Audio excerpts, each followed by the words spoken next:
remove our shoes when we go in the farm. If you don't mind, you can leave them under this tree.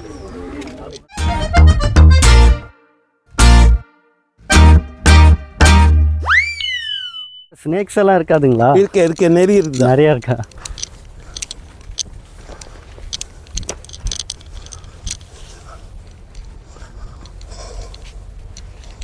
குந்தராஜா sir கூட தான் அங்கே போயிட்டுருக்கோம். Sir வந்து அவருடைய தோட்டத்தை காமிக்கிறது தான் நம்மளை கூப்பிட்டு போயிட்டுருக்காரு.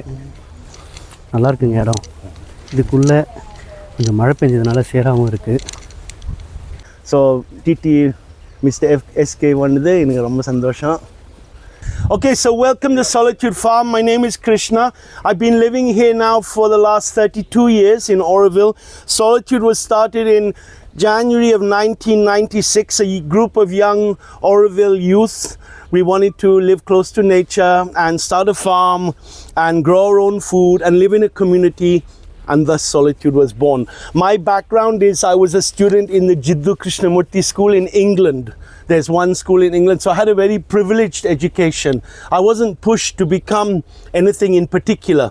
Rather, there was a space offered to us to ask questions about who we are and what our role would be in this life. What's the meaning of this life for us?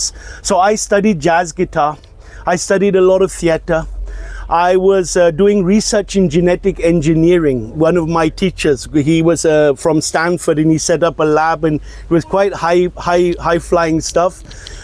But at one point I left that. I said to my teacher, Paco, we're like family now. I said, Paco, I quit this. I want to go and work in the garden. So the gardener at that time was a guy called Freddie, who had lived in Auroville in the 70s and the 80s. He's now running the Matrimonde gardens. And he was a real master with the plants. You could feel that he was in communion with the nature. He's like very serious in his what they call integral yoga, with the yoga of Mother and Sri Aurobindo. So he sort of introduced me to that whole world that you could live your life for something more than just something other, but for something within. And he told me about Auroville, and he introduced me to all this and said, you could go and live in Auroville if you want, and plant trees and do the peanuts together with everyone, and ride horses and build your own house. And I was like, that's what I'm going to do. So I came here when I was 19 and started living this life. I came to Auroville when there was still that old sense of Auroville, where you had to, really, you need cooperate. People came together to do things. Now Auroville is very individualistic. Everyone has money, and the coin defines the reality, not sort of so much our collective efforts. So I got to pioneer two communities. This one which is outside a bit of Auroville, and this one.